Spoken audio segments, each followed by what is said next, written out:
What if the biggest mistake a franchise could make right now isn't a bad draft pick or a missed free agent, but ignoring a ghost from the past who is standing right outside the door, waiting for one final phone call? Panicked whispers are echoing through the hallways right now, and the tension inside this building is thick enough to cut with a knife. Everything is on the line. Before we dive into madness and break down why the entire organization is walking on eggshells, hit that subscribe button if you want the absolute fastest, unfiltered NFL updates on the planet. Right now, a silent storm is brewing behind closed doors. The energy at practice has shifted from hopeful optimism to pure, unadulterated survival mode. Bodies are dropping, the offense is struggling to find its identity under heavy pressure, and the defensive mastermind running the show is laughing at the chaos he is causing. But the real drama, it involved a legendary figure wanting a fairy tale ending, a desperate front office scrambling for weapons, and a ruthless training camp battle where nobody is safe. If you think you know how this story ends, think again. Because what happened behind the scenes over the last 48 hours changes everything. The panic button was slammed down hard when the injury bug bit deep into the wide receiver room, turning a position of strength into a complete emergency zone. Imagine walking out to practice, looking at your depth chart, and realizing that half of your primary playmakers are wearing street clothes instead of cleats. The air left the field instantly. The rhythm of the offense shattered. The front office knew they had to act, and they had to act right now.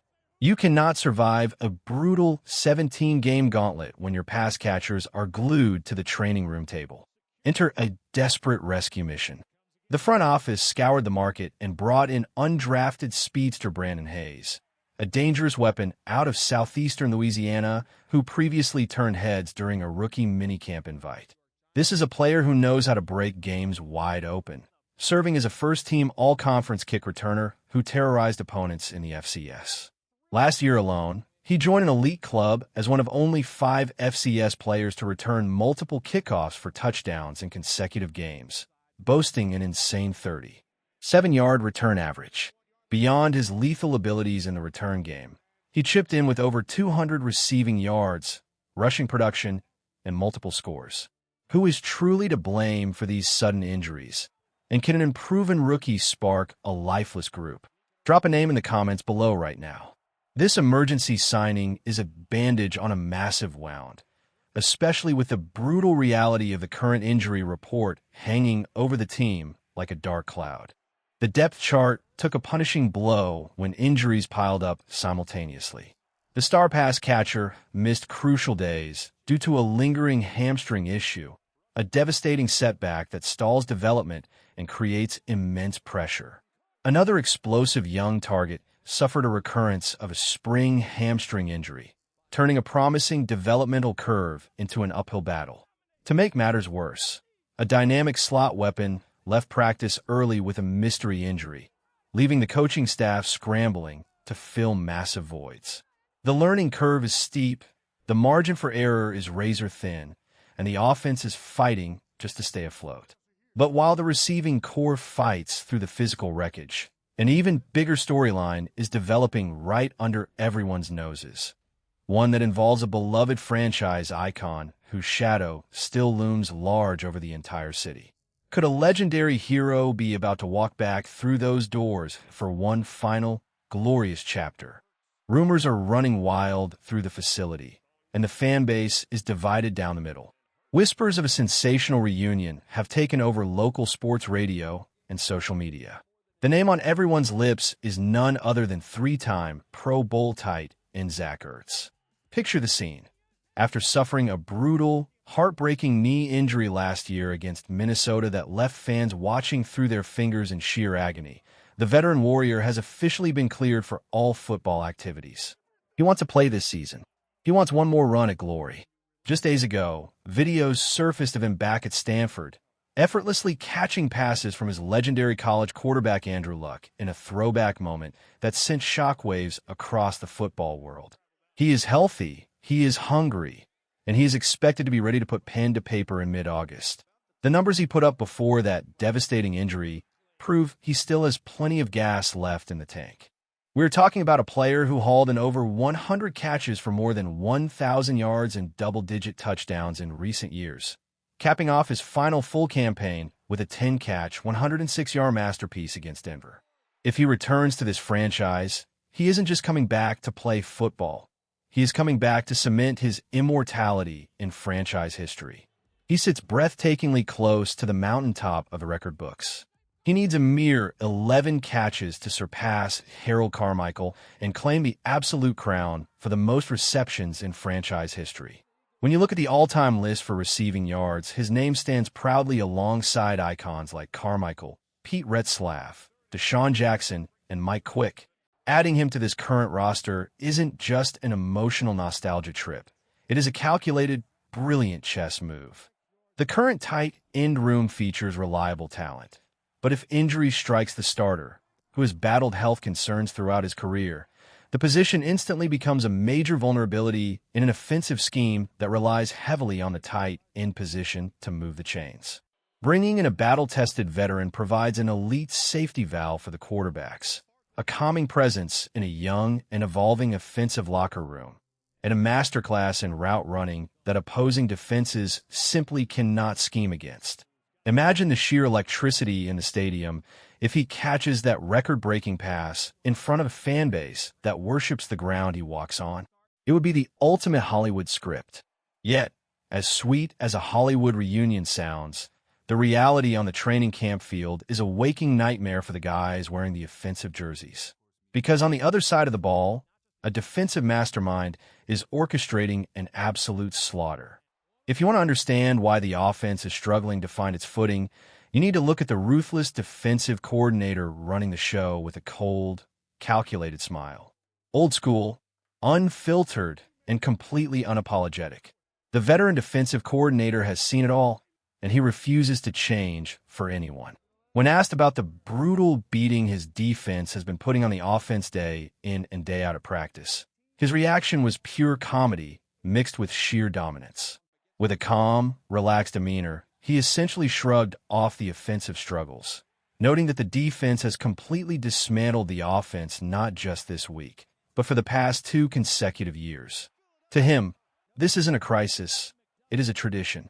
While the offense is grinding through the growing pains of installing a brand new playbook, the defense is operating with terrifying familiarity. Virtually every key starter on that defense knows the scheme inside and out.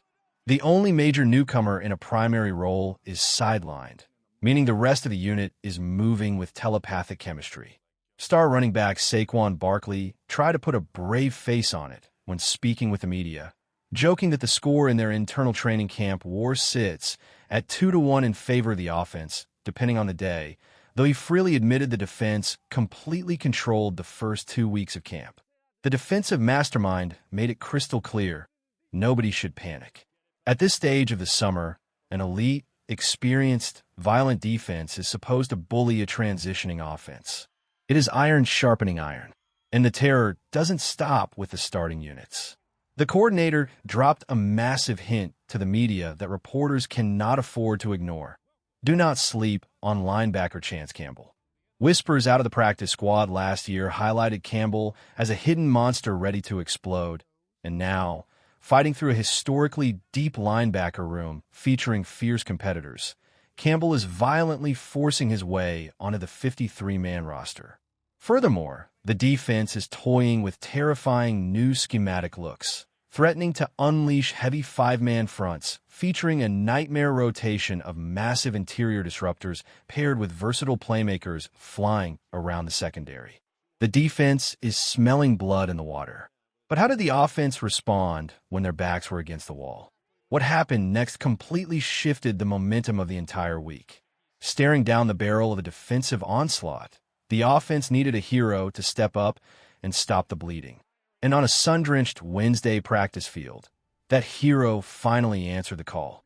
After a rough Tuesday where the offense looked disjointed and overwhelmed while playing alongside backups, the quarterback stepped onto the field with laser-like focus. The communication was crisp, the play-action game was executed with surgical precision, and the ball was zipping over the middle with terrifying accuracy. The standout star of the turnaround. A newcomer who continues to turn heads and force the coaching staff to clear a path for him on the field. The dynamic pass catcher put on a clinic, pulling in clutch completions over the middle and earning massive praise from the franchise quarterback, who bluntly told reporters after practice that his new weapon is a real player. The front office looks like absolute geniuses for acquiring a talent of this caliber, a rising star who appears primed and ready for a massive breakout campaign under the bright lights. The entire offensive operation looked revitalized. Play-action passes became a deadly weapon, with the quarterback regularly turning his back to the defense before spinning around to deliver perfectly touched footballs into tight windows. The rhythm had returned. The panic subsided, replaced by a surge of genuine confidence. Yet, the war of attrition continues to leave scars across the roster. The injury report remains a stark reminder that survival in this league requires depth, resilience, and a whole lot of luck. While the team celebrated a massive bounce-back practice, the medical tent remained busy. A key slot weapon remains sidelined with that nagging hamstring strain. A veteran offensive pillar was given a veteran rest day, excused from the madness. A high-upside rookie edge rusher continues to battle an ankle issue. The offensive line anchor missed his fourth consecutive practice with an excused absence, while a wave of hamstring injuries continues to test the resolve of the coaching staff. Through the chaos, the injuries, the defensive dominance, and a looming ghost of a franchise legend waiting in the wings, one undeniable truth remains. This team is built for a heavyweight fight. The pieces are moving. The pressure is mounting. And when the regular season finally arrives, every single drama we are witnessing right now will explode onto the screen. The stage is set. The clock is ticking down. And nobody is ready for what happens next.